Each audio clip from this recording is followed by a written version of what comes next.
ప్రతి పౌరుడు ఒక సింహంలా ముందుకు దూకి తెలంగాణ కలను సాకారం చేశారు. కానీ గదనెక్కిన గత పాలకులు 10 ఏళ్ల పాటు ప్రజలను పట్టించుకోలేదు. మాదిగల హక్కులను కాలరాసే ప్రయత్నం చేశారు. దళితుడిని ముఖ్యమంత్రి చేస్తామని దగా చేశారు. ఎవరి పాలయ్యిందో తెలంగాణ అని పాడుకునే పరిస్థితి తెచ్చారు. కానీ కాంగ్రెస్ పార్టీ మొదటి నుంచి ప్రజల పక్షాన్ని నిలబడింది. మాదిగల హక్కుల కోసం సాయశక్తులా కృషి చేసింది. దాని ఫలితమే వర్గీకరణ తీర్మానం. ఇది చరిత్ర మరవని రోజు. ఇక ముందు ప్రతి మాదిగ అవుతాడు రారాజు అంటూ షాద్నగర్ ఎమ్మెల్యే వీర్లపల్లి శంకర్ ఉద్వేగంగా మాట్లాడారు. షాద్నగర్ పట్టణంలోని క్యాంపు కార్యాలయంలో గురువారం ఏర్పాటు చేసిన విలేకరుల సమావేశంలో మాట్లాడుతూ మొదటి నుంచి మాదిగలకు ఇచ్చిన మాట కట్టుబడి ముఖ్యమంత్రి రేవంత్ రెడ్డి వర్గీకరణ తీర్మానాన్ని ప్రవేశపెట్టడం జరిగిందని సంతోషాన్ని వ్యక్తం చేశారు. మాదిగల వర్గీకరణ అంశం కోసమే ఉద్యోగాల నియామకాలను కూడా ప్రభుత్వం ఆపిందని గుర్తు చేశారు. ఏబిసిడి వర్గీకరణ ద్వారా అట్టడుగు వర్గాలలో ఉన్న పలు కులాలకు న్యాయం జరుగుతుందని ఆశాభావం వ్యక్తం చేశారు. చాలా సంతోషం. ఈ యొక్క ఎస్సీ వర్గీకరణ చట్టభద్రత కల్పించినందుకు ఈ యొక్క సమావేశంలో రాష్ట్ర ముఖ్యమంత్రి వర్యులకు, ఉపసంఘం చైర్మన్ గారికి ఇవాళ ఈ యొక్క అభినందనలు తెలియజేయడానికి, మాదిగ ఎస్సీ వర్గీకరణ లబ్ధి పొందుతున్న నాయకులందరికీ, ఈ సమావేశానికి ఇచ్చేసినటువంటి గౌరవ పత్రికా సోదరులందరికీ నమస్కారాలు. ఈ తెలంగాణ రాష్ట్రం మనందరికీ తెలుసు.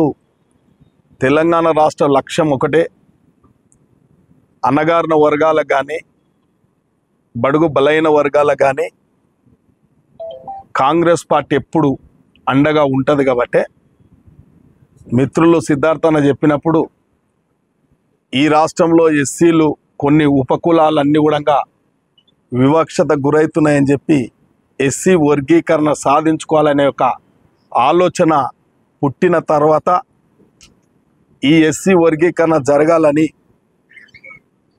గ్రామంలో ఎన్నో ఉద్యమాలు జరిగినాయి.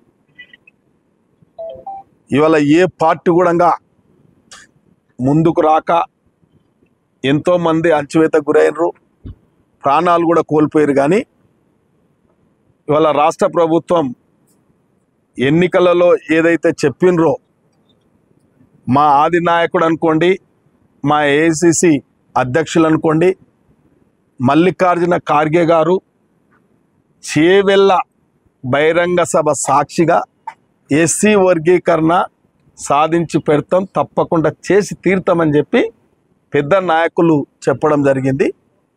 కాంగ్రెస్ పార్టీ చెప్పింది చేస్తుంది కాబట్టి, కాంగ్రెస్ పార్టీ ఉన్నదే ఇలా అణగారు వర్గాలను అండగా ఉండాలనేదే ఈ పార్టీ సిద్ధాంతం. కాబట్టి ఇవాళ చిక్కు సమస్య మీ అందరు తెలుసు. పంజాబ్లో జరిగిన సమస్య. ఆ రోజు సుప్రీంకోర్టు జడ్జిమెంట్కు వ్యతిరేకంగా 7 మంది జడ్జీలతోని సుప్రీంకోర్టులో ఈ కమిషన్ వేస్తే దాంట్లో 6 మంది కూడా జడ్జిమెంట్